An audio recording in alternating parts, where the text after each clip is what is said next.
It's Tuesday, March 22nd. Welcome to the Daily Shed.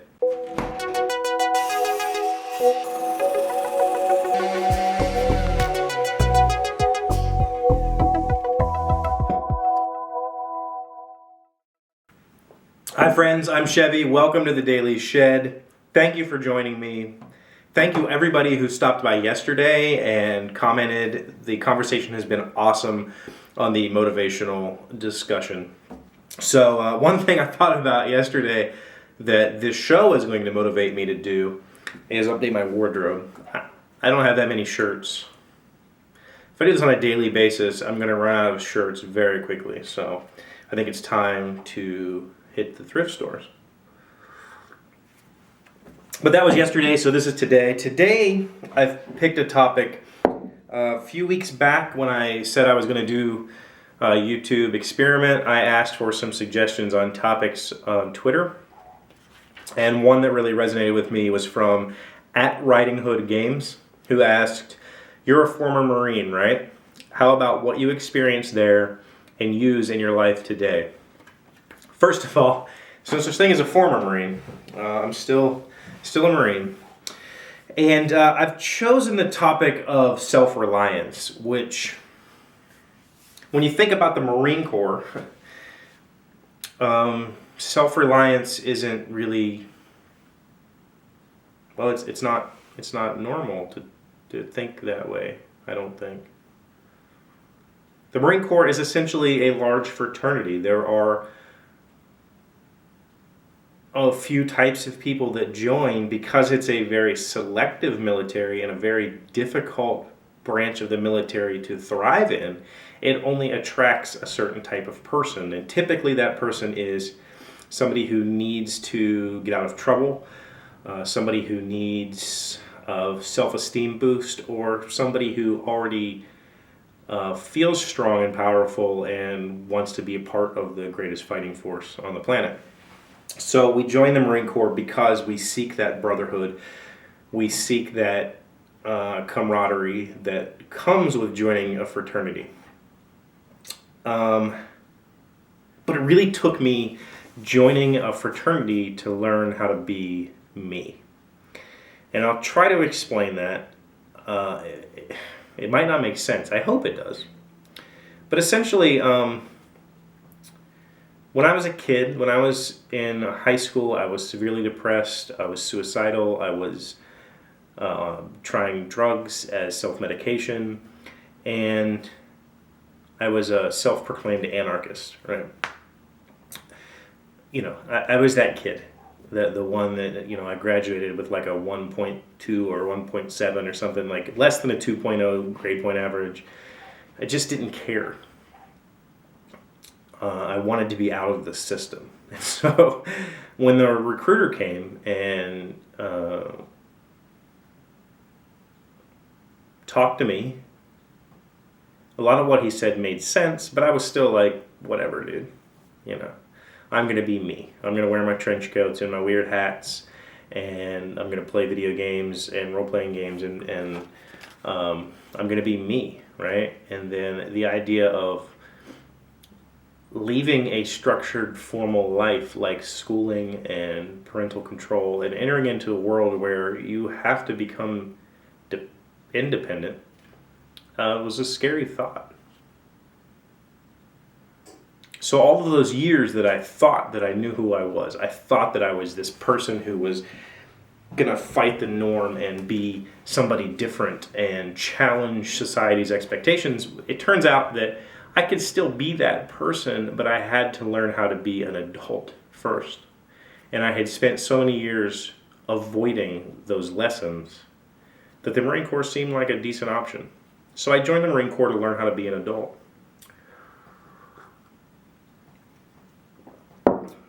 I do not recommend joining the Marine Corps if you are incapable of taking orders, extreme physical demands, and emotional demands. It is a very, very difficult program to go through. But I tell you what I learned. I learned that I can still be that individual person. I can still be strong and independent and not follow what other people are doing simply because that's what's expected of me. I can still be that person and I can still function as an adult in society. I can have a job and thrive. And so, the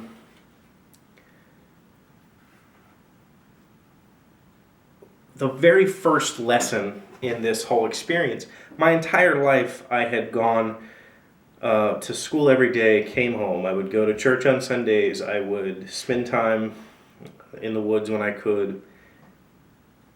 But it was this extremely structured existence. My father was a school teacher and a very good one, which meant that he lived this extremely structured life, and that's what he expected of us. My mom was most of the time a stay-at-home mom, but she did have jobs, and she was very demanding in the way that we kept the house, the way that our rooms appeared, and all that sort of stuff.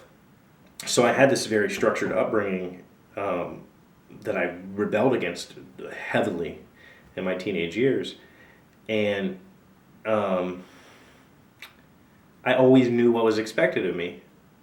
So I knew exactly how I could cheat it. I think that's the word I'm looking for. I knew that if I achieved just this level, this is what's expected of me. There's no reason to go beyond that, right? And I knew that if I could take these shortcuts, I could end up there. And that's exactly what I did. Not only in my personal life, but in my school life, I did the bare minimum. So during the Marine Corps, my very first experience with being on my own, being without really knowing what it is I'm supposed to do, we started at the MEP Center, which is the Military Entrance Processing Center or something like that. And that is in Beckley, West Virginia, which is about 3.5 hours south of me. So we had to get on a bus and go down there. And it was a Greyhound. It was get on a bus. It wasn't like a military thing. It was, here's your ticket, you're going to get to Beckley, you're going to wait for the transport, and you're going to go to Parris Island. And that's all I knew. And so I'm on this bus, and we get to Beckley, and we ended up at a Waffle House. Like that was the pickup point to go to Parris Island, South Carolina, and become a Marine. Was a Waffle House. And I'm sitting in this parking lot of this Waffle House, and it was one of those surreal moments where I'm like, how did I get here? How did my life end up right here? In my military career, I had a lot of those moments. You know, I grew up, I lived in the same house my entire life. I went to the schools. And I was used to this structure of, I know where everything is because I've been there 100 times. You know, I could walk around my parents' house with my eyes closed. Now I'm suddenly in these environments that are completely unfamiliar to me over and over and over again. And it was shattered my whole worldview. I realized that beyond the borders of being a rebellious kid, beyond the borders of being a successful adult, life is challenging simply because we end up in all of these weird situations. And sometimes I'm sitting somewhere and I'm like, how did I get here? What life choices led me to this moment in time, right? And so that was my first self-aware moment when I realized I'm on my own and I have to do what is expected of me, no less, no cheating, or I could face criminal penalties. I've signed a contract. So the Marine Corps was a very structured environment for the entire time I was in. Boot camp obviously is way more structured, but even after boot camp, you live in the barracks. On Thursday nights, you have to clean your room. On Friday nights, there's an inspection. You have uniform inspection every Monday. You have this really rigid routine that you go through every day. But you're also still a person.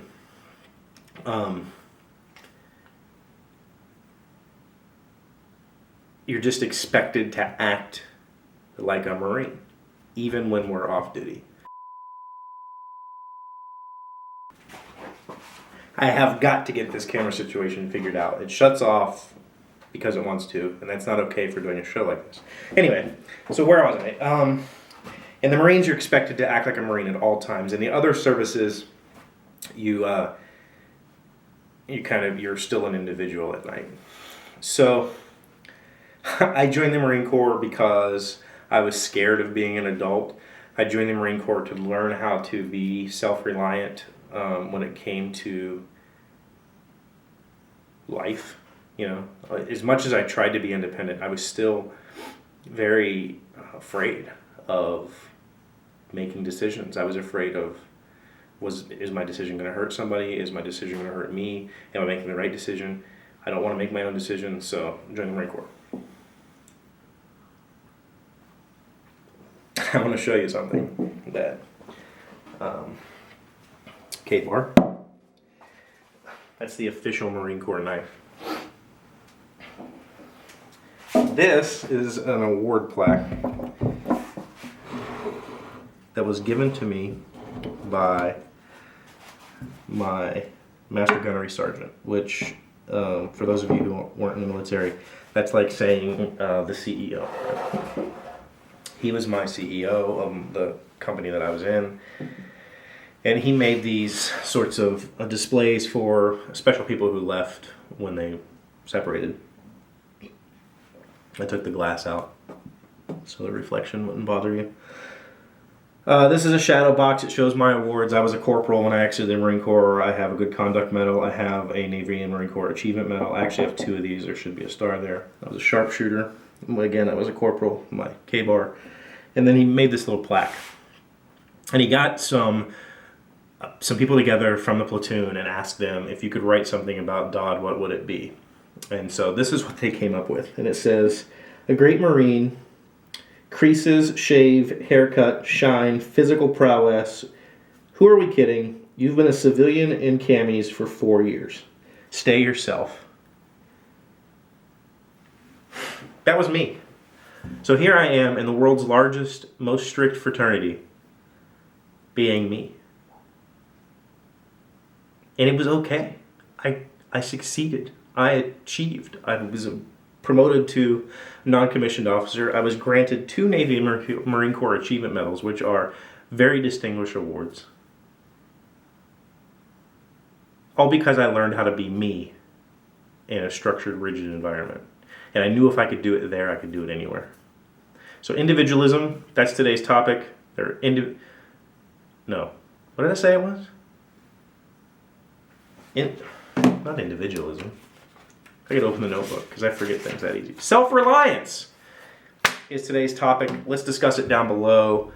When did you learn self-reliance, or have you been trying to learn self-reliance? Put it in the comments. Don't forget to like and subscribe. I love you guys. Thank you so much for participating in yesterday's video. Let's participate in this video, and I'll see you all tomorrow.